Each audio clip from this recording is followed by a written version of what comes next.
हर बात में परमेश्वर को पहल देता है। बाइबल कहती है कि जब धर्मी व्यक्ति प्रार्थना करता है उसका बहुत प्रभाव होता है, उसका बहुत असर होता है।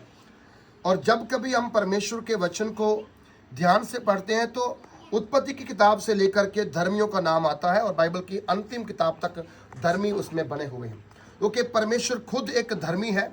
वो खुद एक हालेलुया सृष्टिकर्ता, वो सब चीज़ों को पैदा करने वाला, बनाने वाला है। और बाइबल के अंदर जब हम भजन 24 पढ़ते हैं, वहाँ लिखा गया है कि तूने पृथ्वी की नींव पानियों के ऊपर रखी हुई है। हमारा पानी कहाँ से निकलता है? जमीन के नीचे से निकलता है। बोरिंग कहाँ करते हैं? जमीन के ऊपर करते हैं, लेकिन गहराई में जाकर के पानी बाहर लेकर के आते हैं। सो परमेश्वर की सृष्टि ऐसी है कि उसने जमीन को, धरती को क्या किया है? पानियों के ऊपर बिछा के रखा हुआ है। तो कलाम में लिखा गया है कि जब आप परमेश्वर की महिमा करते हैं, परमेश्वर तुम्हारे लिए पानियों के ऊपर भी तुम्हारे घर को स्थिर करने की ताकत रखता है। हम जब सबोपदेशक का 3 अध्याय पढ़ते हैं, वहां पर लिखा गया है हर एक काम का एक क्या है? समय। हम चाहते थे कि सुबह 9 बजे चालू हो जाए, लेकिन बज गए 11-12, क्योंकि ये परमेश्वर का ठहराया हुआ एक समय होता है। और जब समय आता है तभी सारे काम हो जाते हैं। क्योंकि मैं रात को लगभग 3:30 बजे तक जाग करके प्रार्थना करता रहा। मैं सुबह अर्ली उठा और उठने के बाद मैं जब बाहर गया, घर में कोई नहीं उठा था, मैं जाकर फिर लेट गया और मुझे फिर ऐसी नींद आई कि सब उठ के मैं सोया रहा। और तब मुझे याद आया कि हुआ आई थी, मैंने ज़्यादा होशियारपुर जाना था, तो मैंने फटाफट उठ के रेडी हुआ और वहाँ से निकला। और खुदा का कलाम कहता है हर काम का क्या है? एक समय। एक समय घर बनाने का है, एक समय घर तोड़ने का है। ये पहले काफ़ी समय पहले घर बनाया गया था, अब तोड़ दिया गया, अब फिर से नया घर बनाने जा रहे हैं। तो वचन रह गया, जब हम 3 पढ़ते हैं कि कहता है वह उस वृक्ष के समान है जो बहती नालियों के किनारे लगाया जाता है।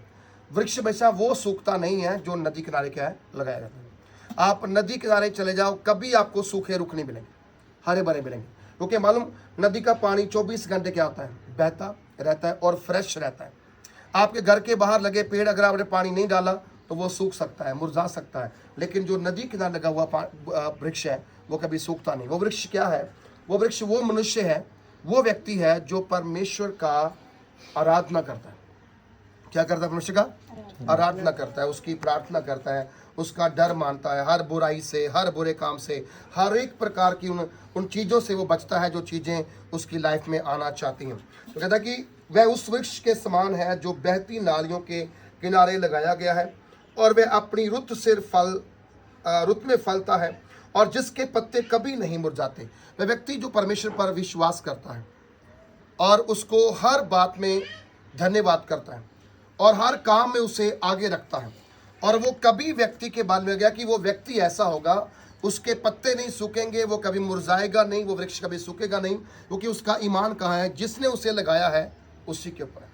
घास कोई लगाता नहीं है, घास अपने आप जमीन से बाहर निकलती है।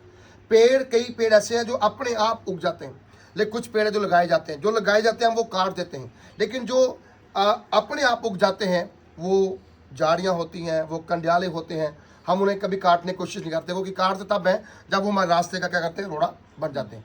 तो परमेश्वर कहता है, परमेश्वर ने कई सृष्टि को ऐसे बनाया हुआ है जो खुद ब खुद उगी हुई है, खुद ब खुद बनी हुई है, लेकिन कुछ हमने बनाई हुई है, उसके ऊपर हमारा अधिकार है। हम जब चाहे उसको तोड़ सकते हैं, जब चाहे हम उसको काट सकते हैं, लेकिन जो परमेश्वर लगाता है वो उसके हाथ में है, उसका मालिक वो है। इसलिए प्रभु यीशु मसीह ने कहा, मैं अंगूरों की बेल हूँ, तुम मेरी टाहनियाँ हो।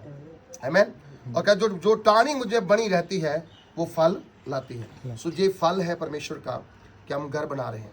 हम जब जबूर नंबर 127 पढ़ते वाले क्या, जब तक यहोवा शहर की रखवाली ना करे तो उसके रखवाले का जागना व्यर्थ है। जब तक यहोवा घर को ना बनाए तो उसके बनाने वाले का मेहनत क्या है? व्यर्थ है। ये परमेश्वर का कलाम है, जो उसका वचन है कि घर तभी बनता है जब वो अपनी कृपा करता है, जब अपनी रहमत करता है। सालों साल गुजर जाते हैं।